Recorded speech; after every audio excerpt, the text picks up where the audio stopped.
Hey guys, welcome back to my new vlog. વાગ્યા છે સવારના 8 અને નાના નાની હજી જસ્ટ નીચે ઉતરી રહ્યા. મમ્મી લગાવે છે પાવડર લગાવે છે એટલે હવે આપણે જઈએ નીચે મંદિરે જઈએ. એ લોકો બાઇકમાં જાય છે અને અમે કીધું ચાલીને જઈએ છીએ. વોકિંગ ડિસ્ટન્સમાં જ મંદિર છે એટલે કીધું અમે બંને ચાલીને જઈએ છીએ. તમે નીચે ઉતરતા થાવ તો અમે પહોંચી જઈશું. એટલે અત્યારે જઈએ છીએ હવે મંદિરે. બધી વિધિ ને હવે થોડીક વારમાં ચાલુ થઈ જાય.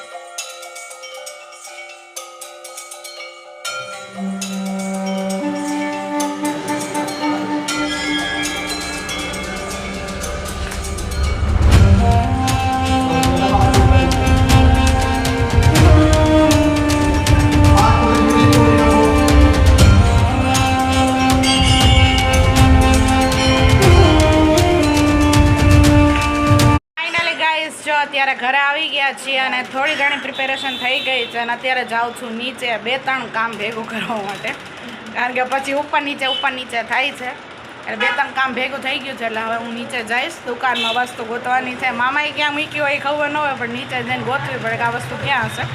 તો કેટલો બધો વાંધો ન આમ સામે દેખાય છે, કારણ કે પહેલાં દુકાને જતા હોય ને એટલે એટલી ખબર હોય કે આ વસ્તુ આવી રીતે મામા રાખે છે એમ. અત્યારે જાઉં છું નીચે દુકાને. મસ્ત એવું ખમણ રેડી થઈ ગયું છે. આમાં આપણે નાખી દી કટ કરીને બધું પાણી વઘારેલું હોય ને એ નાખી દીધું છે. ધાણા ભાજીની કાલના ભજીયા પડ્યા છે આપણે એ થોડાક ખાધા. નાની બનાવે છે નાના માટે ચા, એટલે એ લેતા જાય હારોહાર, એ કામે થઈ જાય. અને પાપડ લેવાના છે આપણે, એટલે પાપડ લેતા જાય. આ છબલું લઈ લો ને આમ. ઓકે ચાલો. ચાનું આ અંદર રાખીને નાનાને બોલાવી લઉં ને ચા પીવા, એમ જ કરવાનું. ઓકે ચાલો હવે આપણે નીચે જઈએ. તો જો નાનાનો ચા અહીંયા રાખી દીધો છે ને આપણે હવે દુકાનમાં જઈશું પાછા. કાલની દુકાન આપણે બહુ વિઝિટ કરી છે. લાઇટ કરીએ પહેલાં.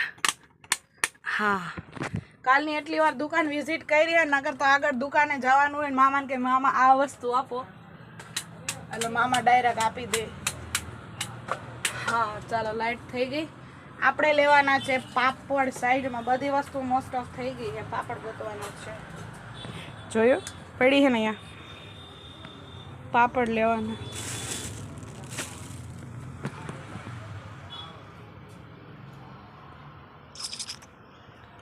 પાપડ સમોસા મળી ગયા, પાપડ મળતા નથી.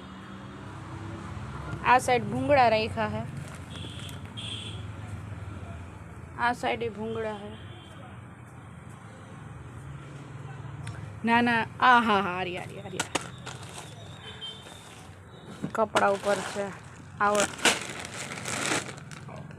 મામાની દુકાન વિઝિટ કરું છું. જો ચોકલેટથી લઈને બધાય મસાલા, પેરી મસાલા. ત્યાર પછી મામાએ બધું લાઈનમાં રાખ્યું છે. આ સાઈડ બધી વેફર ને એવું બધું છે. ઓલી સાઈડ એ છે ભૂંગળા ને એ બધું અહીંયા છે. આવી રીતે મામા સેટઅપ ગોઠવીને ગયા છે. ચાલો આપણું કામ થઈ ગયું અને હવે આપણે પાછા જઈએ ઉપર.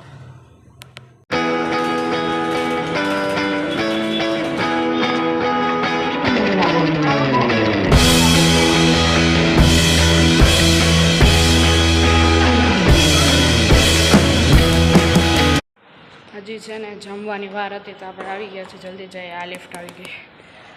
બહુ મજા આવી છે અને કંપની આપણે હારે પહોંચી ગયા. ચલો કાંઈ વાંધો નથી. લિફ્ટનો વેઇટ કરીએ છીએ. લિફ્ટ આવે પછી ઉપર જઈએ. આજે 3-4 રીલ્સ બનાવવાની છે.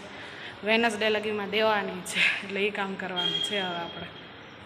સો ફાઇનલી ગાઈસ, જો ઓફિસેથી આવી ગઈ છું ને આજે આવી છું વહેલી. વાગી ગયા છે 6, એટલે કીધું કંઈક નાસ્તો આપણે બનાવીએ. દુકાનમાંથી આપણે ડાયરેક્ટ ઇન્સ્ટન્ટ ખીચું લઈ આવ્યા છીએ. ટ્રાય કરવાના છે. હું ને નાની ને નાના ત્રણેય છીએ, તો અત્યારે ગરમ ખીચું ટ્રાય કરશું. બરાબર નાની? તો ચાલો આપણે બનાવીએ ખીચું. કેવું છે એ ટેસ્ટ કરીએ, એટલે નાસ્તામાં એ ચાલે અને ટેસ્ટ પણ થઈ જાય. ડાયરેક્ટ બનાવવાનું છે. તો પાછળના છે ને ઇન્સ્ટ્રક્શન બધા રીડ કરી લીધા છે ને એમાં એમ લખ્યું છે કે એક આપણે તીખી મરચી નાખવાની છે, એટલે એ સુધારી લીધી છે. અને બાકી 3 ગણું પાણી નાખવાનું છે. પછી ગરમ કરીએ એટલે ડાયરેક્ટ બની જશે. જોકે રેસીપી તો ઓના જેવી જ છે, ઓમાં એ જ કરવાનું હોય, પણ આ ઇન્સ્ટન્ટ છે એટલે આઈ થિંક અંદર કંઈક મસાલો અલગથી નીકળશે એવું લાગે છે. જોઈએ હવે આનો ટેસ્ટ કેવો છે. આપણે બનાવીએ ખીચું. ફાઇનલી જો આપણું ખીચું મસ્ત રેડી થઈ ગયું. આ સાઈડ નાનીને ટેસ્ટ કરાયું. કેવું છે નાની?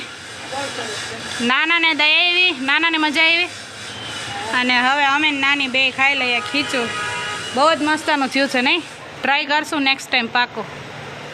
બારીનો થોડોક શેડો આવે છે ને એના લીધે ઓલું થાય છે. કાંઈ વાંધો નાની, એન્જોય કરો ખીચું. હું ને નાની છી જો મસ્ત હવે આજે ખીચું ખાશો. ખીચું ખાઈને ફ્રી થઈ ગયા ને બહુ જ મજા આવી, મસ્ત થયું હતું.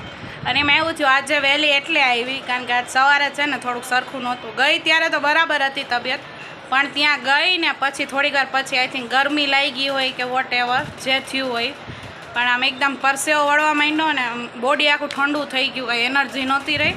2-3 વાર વોમિટ થઈ અને આમ કંઈ ખાવ ને તો એ નીકળી જતું હતું, પાણી નહોતું રહેતું. પણ અમારા મેમ સારા જ છે એટલે એને આ બરફ ઓર્ડર કર્યો અને આઈસ્ક્રીમ ખવડાવ્યું ને પેલું CRS આવે છે જે વોમિટિંગ ન થાય એના માટે સ્પેશિયલી ડૉક્ટર રિકમેન્ડેડ કરે છે આપણને, તો એ મગાવ્યું હતું. એટલે એ શરબત પીધું, થોડીક વાર બરફ રાખ્યો. એને કીધું કે જ્યારે આવું કંઈ થાય ને ત્યારે અહીંયા બેક સાઈડ ને માથા પર થોડીક વાર બરફ રાખવાનો એટલે સારું થઈ જાય.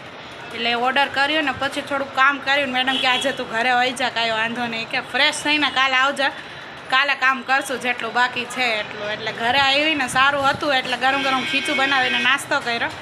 અત્યારે હું નાની હવે ફ્રી છીએ અને જે ફ્રેન્ડનું અત્યારે કામ ચાલે છે એનું એડિટિંગ થોડુંક બાકી છે તો બેઠા બેઠા એડિટિંગ કરી નાખીએ.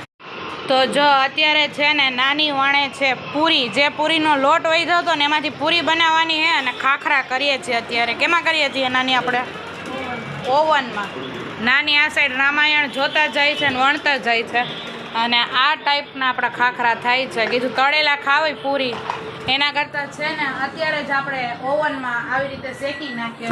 જો થઈ ગયું છે, આ એક સાઈડ થઈ જાય છે એકદમ સોફ્ટ, પછી આમ ફેરવીને 1 જ મિનિટ થાય છે. આ સાઈડ 30 મિનિટ ને આ સાઈડ 30 મિનિટ, એકદમ મસ્ત ખાખરો થઈ જાય છે. એટલે કીધું પૂરી પાછી તળેલી સવારમાં ખાવી નહીં વધે ને પછી જવા દેવા, એના કરતાં ખાખરા જેવું આવી રીતે શેકીને બનાવી નાખીએ. એટલે તળેલું ન ખાવું ને પ્લસ કે વેસ્ટાઈ ન જાય, સવારે ચા હારે આવી રીતે ખાખરા ભાવે એકદમ. જો આ સાઈડ પહેલાં ટ્રાય કરી તો એકદમ મસ્ત થયા છે, એકદમ ક્રિસ્પી પાપડ જેવા. જો તો સવારમાં હાલે નહીં નાની? ચા હારે નાનાને બધાને મજા આવે. મારે નાસ્તો થઈ જાય મસ્ત. હા એટલે નાની આ સાઈડ છે ને વણતા જાય છે આવી રીતે. જો અમારો ટાઈમ થઈ ગયો, આપણે જઈએ ફટાફટ. જો આ તમને બતાવું. હા એકદમ ક્રિસ્પી જો છે ને, ગોલ્ડન બ્રાઉન કહેવાય ને એવું થઈ ગયું ને એકદમ ગરમ છે. આપણે મૂકી દઈએ ને બીજું લઈ આવીએ, આટલું મસ્ત થાય છે. આ નાના આવી જાય. તો જો અત્યારમાં છે ને મેમનો મેસેજ આવ્યો અને એને એમ કીધું કે આજે 3 વાગે આવવાનું છે ઓફિસે. એટલે આપણે કામ થઈ ગયું તો આજે બપોરે અહીંયા જમવાનું છે ઘરે. તો નાનીએ છે ને મસ્ત દાળ ભાત બનાવ્યો છે અને નાની છે ને દાળનો વઘાર એકદમ અલગ અને બહુ જ મસ્ત કરે. તમે જોયું નાનીએ જો બધાય મસાલા એના કાઢ્યા છે, આવી રીતે બધા મસાલા અલગ અલગ કરે છે અને એકદમ અલગ રીતે નાની વઘાર કરે. જો નાની પહેલાં શું નાખવા બધા મસાલા? પહેલાં લવિંગ ને લવિંગ ને નાખી દઉં. હા પછી રાઈ જીરું નાખી દઉં, પછી તમાલપત્ર મરચાં નાખી, પછી મેં હિંગ ને મરચું નાખી દઉં. એટલે બધાય મસાલા છે ને મસ્ત એવા તેલમાં સતળાઈ જાય ને એકદમ સુગંધ બેસી જાય અને વઘારે અલગ રીતે એ દાળમાં બેસાડે. એટલે ગયા વખતે દાળ પી દીધી ને એકદમ મસ્ત થઈ હતી. તો આ વખતે મેં કીધું દાળના વઘારની રેસીપી તમને બતાવું. બહુ મસ્ત. આ સાઈડ છે ને અમે 3 જણા છીએ એટલે દાળ ભાતનો મસ્ત પ્રોગ્રામ છે. દાળ ઉકળે છે, ભાત થઈ ગયા છે ને નાનીનો વઘાર આપણે જોવાનો છે.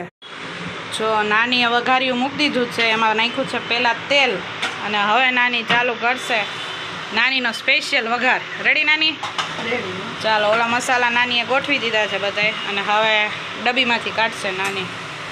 એક પછી એક છે ને નાની બધું કામ લાઈન વાઇઝ કરે એકદમ પ્રોપર રીતે. આડાવડું નાનીને કામ કરવું ન લો. આપણે કેમ વઘાર બધું એકારે નાખીને દાળમાં નાખી દે, નાની એવી રીતે દાળ ન બનાવે. એટલે આઈ થિંક વઘાર બહુ મસ્ત થાય ને દાળમાં બેસી જાય. જો નાની હવે ઢાંકણામાંથી વાટકીમાં લઈ લીધું છે. આપણે ડાયરેક્ટ ઢાંકણાવાળું જ નાખી દો હો નાની હું. ઓકે જો ચમચીની ચટણી, એમાં શું છે? રાઈ. હાલો રાઈ આપણી નીકળી ગઈ છે. થોડુંક એમાં જીરું એડ કર્યું છે. આ સાઈડ તેલ ગરમ થાય છે. વઘાર કરું છું, તું જમી લે ને પછી નીકળીએ. હા વહેલા હાથ કરી નાખીએ અમે ભાઈ તો 1:30 વાગે જમવાનું હોય. હા નાનીને લેટ હોય, મામાની બધા દુકાન વધાવીને પછી ઉપર આવે તો 1-1:30 વાગે જમવાનું હોય નહીં નાની?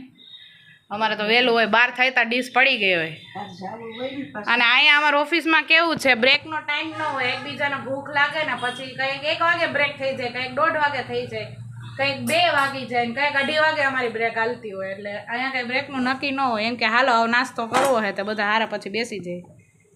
ચાલો તેલ ચેક થઈ ગયું. ચાલો જો હવે નાનીનો દેશી વઘાર ચાલો. આપણે આઘા રહીએ. હા વરસાદ આવશે. હા વાહ, તડ તડ તડ તડ, હાય હાય હાય. આગળી સુગંધ છે ને આમ છમદારાની મસ્ત દઈ છે, મજા આવી જાય. લાલ મરચું હા અને હિંગ. હા હે મસ્ત સુગંધ થઈ ગયો નાની. આવી ગઈ.